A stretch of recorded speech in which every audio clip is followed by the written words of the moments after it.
Since the second installation of Baldur's Gate released in the year 2000, fans have been waiting with bated breath. And here it finally is. Baldur's Gate 3 is the most anticipated role-playing game of this year, and it is launching on August 3rd. With the long wait finally over, myself and many others have been indecisive over what class to roll on our first playthrough. Larian Studios has released a comprehensive list of 12 classes and a staggering 46 subclasses for us to choose from. Welcome back everyone to my channel, I'm HeyAmarii, and for this video I'll be going over each class and their subclasses. I won't focus too much on stats and abilities or spells, because we don't know what changes Larian Studios has made beyond level 5. There may be variations or a complete restructure from what we find in D&D source material. I also won't show anything beyond character creation menu because, honestly, I don't want to spoil myself or you guys before the full release of the game. So, if you're looking for a totally spoiler-free introduction to Baldur's Gate 3, this one's for you. Hopefully, I can help you find a class you will gain the most fun out of during this experience. So, let's get started, shall we?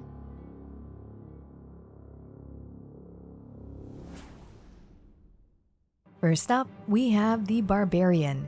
Powerful and fierce warriors using their primal rage as a source for their abilities to deal additional damage and land more attacks. They are protectors and leaders during war, living a feral and tribal life rift with danger and peril. They are known for their courage and will charge headfirst into a fight without fear.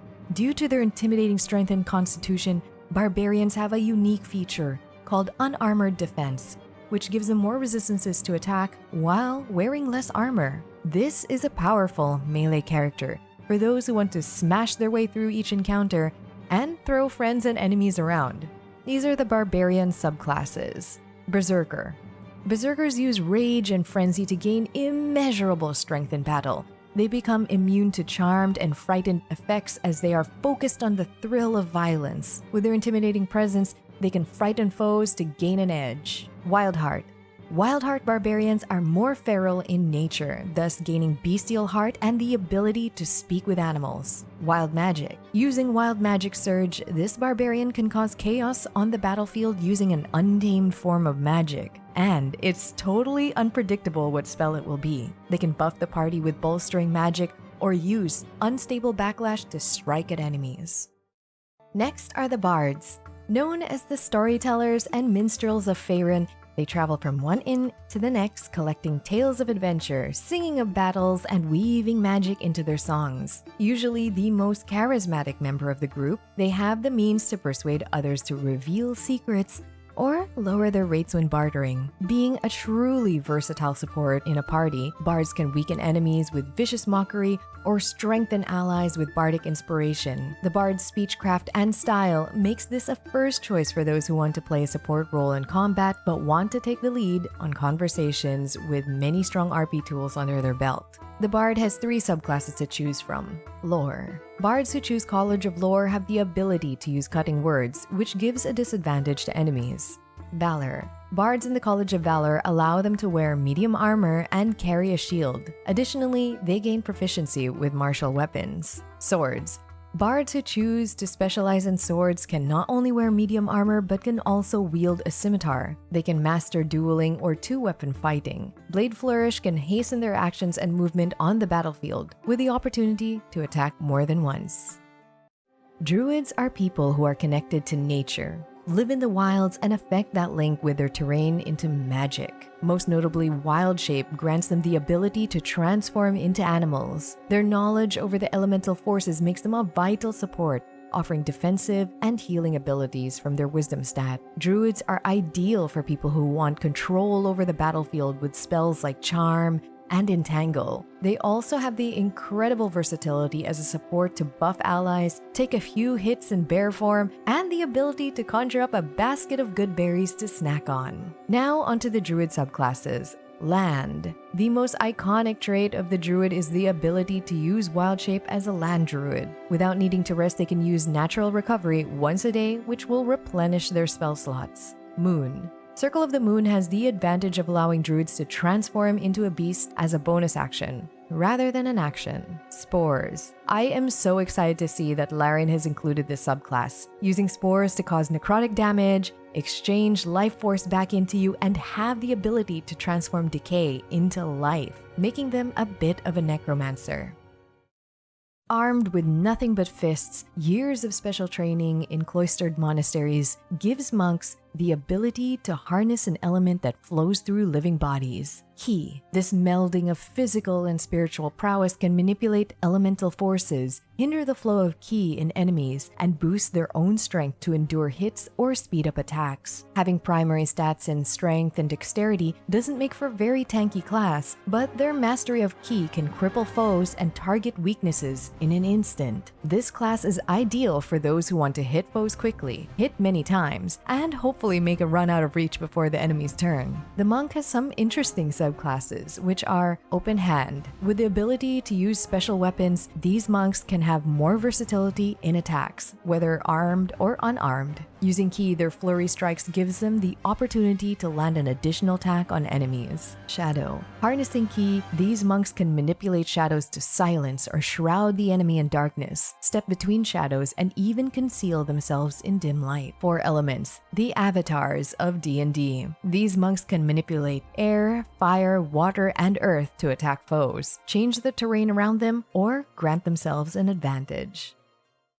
Tuned into the nature surrounding them, rangers make great scouts, hunters, and survivalists. In a group, they are able to hide allies traversing through the wilderness and have influence over beasts. Oftentimes, you will see a ranger traveling with an animal companion, bonded together with an unbreakable loyalty. Have a particular monster, dragon, or demon you want to kill? The favored enemy trait makes the ranger an expert in hunting them down. The ranger is a heavy-hitting utility class both during combat and while exploring areas, offering many tools to a party such as Pass Without a Trace, Daylight, and Barkskin. To make the most out of your ranger, consider these subclasses.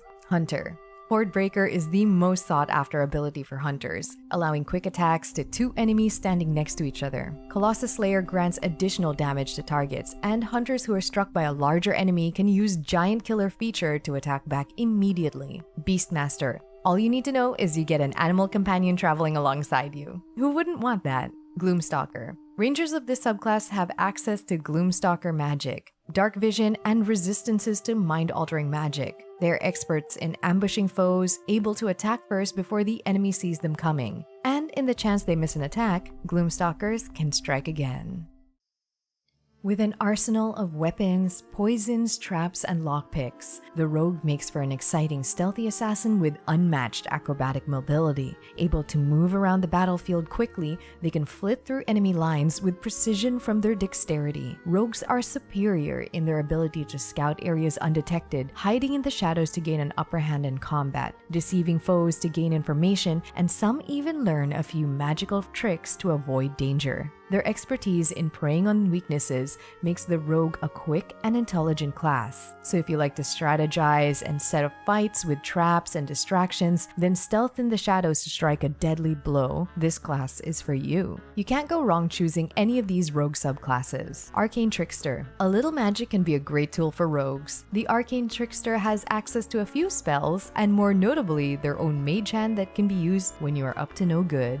Assassin. Assassin are the deadliest rogue when concealed in shadows. An unseen backstab from their daggers is sure to land a critical hit. Thief. Want a rogue who can parkour, scale buildings, break into chests, and have fast hands to cut purses before you make your getaway. Sorcerers are innate spellcasters. Their magic received either through bloodline, a touch from a demon, or gifted by otherworldly creatures. Their magic appears primal, raw, and sometimes untamed, but with training can have the finesse of a wizard. Unlike wizards who study their spells, the magic chooses the sorcerer, permeating every part of their body and sometimes unleashing itself in unexpected ways. Sorcerers are a high damage focused caster class, so if you enjoy the safety of standing in the rear casting magic, missiles, and firebolts, then look no further. Sorcerers have immensely powerful subclasses, such as Wild Magic, magic that is untamed and pure chaos. The sorcerer will never know what or how intense the magic will be once unleashed. This is for players who want absolute mayhem. Draconic Bloodline. Born from a lineage that can be traced back to a dragon, these scaly-skinned sorcerers have additional damage and resistances of a certain type depending on their color. Whichever damage type they inherit from their bloodline will also give them an additional spell. Storm sorcery. Tempestuous magic and Heart of Storm together can call forth gusts of wind, lightning, and thunder, turning the area around enemies into a fierce typhoon. Warlocks are bound by a pact with an otherworldly being, such as a demon, devil, fiend, or far realm creature. Driven by a thirst for knowledge and power, warlocks bind themselves to a patron who then bestows prodigious abilities as they act in service to whomever that patron is. Though they have access to impressive wisdom and charisma-based spells, the warlock is not unskilled when it comes to some hand-to-hand combat, often carrying a dagger, just in case the need arises. Pact boons will give this mostly caster class a few extra cantrips to cast at will. Eldritch invocations provide useful abilities both during and out of combat, such as Fiendish Vigor to give yourself temporary hit points at will, and Mask of Many Faces to be able to disguise yourself at any time you wish. But let's be real, if you roll a Warlock, all you need is to Eldritch Blast your way through each encounter. And there is nothing wrong with that. Preying on the life and minds of mere mortals, Warlocks have these subclasses to choose from. Archfey. The Warlock's patron grants them the ability to access more spells and Fey magic to strike fear in enemies, turn invisible, and even affect their minds. Fiend. The Dark One's blessing grants these Warlocks with temporary hit points, allowing them more time to fight between rests. Great Old One. The terrifying gift from the Great Old One is Mortal Reminder. This strikes fear in enemies every time any one of them get hit. Considered the masters of the art of combat, fighters are proficient in an array of weapons and armor. A formidable force of constitution and strength or dexterity in the front lines of battle, fighters come in a variety of styles, from guards, gladiators, swordsmen, and military strategists. Though their skills lie in their combat prowess, some subclasses allow fighters access to spells. If you have never played any Baldur's Gate game, or any games in this particular genre, then the fighter is the most beginner-friendly class, since you can choose basically any weapon or any armor and mess around with it as much as you want. The versatility of the fighter allows experienced players just as much fun with haste ability, being able to push enemies off of ledges, and taking hits like a true leader of battle. Never lose a fight again with subclasses like Battle Master. This subclass gains extra opportunities to do more and change the tides of battle. Eldritch Knight. A fighter that can cast spells, possibly one of the best choices for new players who want a mix of melee and spellcasting, as it offers tankiness and no limitations from depleted spell slots. Champion. Larian hasn't officially released any details about the subclass, but I'm sure we're all hoping for that higher chance to make a critical hit at a roll of 19 or 20. Next, we have Clerics, who are emissaries of the gods. Depending on which deity they represent can greatly affect what spells they have access to, their alignment, and how people interact with them. They have an immense range of divine spells at their disposal, with their domain spells being prepared at all times. So this will be a caster-focused class for healing and support, with their primary stat being Wisdom. For those who want to be a combat medic on the field of battle, this class is for you. Clerics have the second most extensive list of subclasses, such as Knowledge. Considered the scholars of the clerics, this class grants more knowledge and language skills, which could allow for more seamless dialogue with NPCs. They may also use Channel Divinity to become experts in a specific tool or skill for a period of time, or read a creature's thoughts. Life. Able to wear heavy armor, Life Clerics are a potent frontline healer. At higher levels, their healing spells become even more effective, making this the top choice for people who want to be a dedicated support to the party. Light. Warding flares, Divine Light momentarily stuns enemies with a flash, potentially causing them to miss their attack. You're basically a walking flashbang. And a lantern when needed. Nature. These clerics study nature and have access to many of the druidic cantrips on top of the given cleric cantrips. Their Channel Divinity gives nature clerics the gift to charm plants and animals, and Dampen Elements buffs any creature with resistances to certain damage types. Infusing your weapon with Divine Strikes adds additional cold, fire, or lightning damage. Tempest. The power of a storm in the hands of a cleric, with spells like Wrath of Storm, Channel Divinity, Destructive Wrath, and Thunderous Strike. Trickery. These are clerics that have dabbled in stealth and intrigue, if you're feeling a little devious. War, a priest for the front lines of battle, gaining extra attacks, able to wear heavy armor, and the proficiency to use martial weapons. Their channel divinity spells are Guided Strike, which increases the chance of a strike to hit, and War God's Blessing, which gives another creature the chance to succeed on an action. With divine radiance and clad in shining armor, the Paladin is the bearer of righteousness, upholding justice, healing the wounded, a sword against evil, and a shield for those in need. With years of training, Paladins take an oath in a holy quest with unique divine abilities. Breaking the oath can have dire consequences, making them an oathbreaker. As a hybrid of fighter and cleric, Paladins make for an impressive support ally who can also land powerful blows on the enemy. Just be careful who you kill, or you risk defying your sacred promise. I've heard that this class comes with a special event if you break your oath. No spoilers, but if you are just as curious as I am, this would be a great class to choose for your first playthrough. Stick to your oath or you may lose the benefits of some of these subclasses. Ancients. Unique to Ancient Paladins is the Healing Radiance. As long as you remain true to your oath, nature will heal all nearby allies. Devotion. Devotion Paladins have Holy Rebuke. This buffs an ally with an aura that deals radiant damage to anyone that strikes them with a melee weapon. Vengeance. Vengeance Paladins have two channel divinity options, either frighten a foe using Abjure Enemy, or gain an advantage using attacks with Vow of Enmity. The Relentless Avenger ability helps Paladins stay close to fleeing enemies while landing blows on them. Oathbreaker. The fallen heroes of this class. They can imbue necrotic damage with spiteful suffering while having the power to control undead, and exude a menacing aura to frighten creatures with dreadful aspect.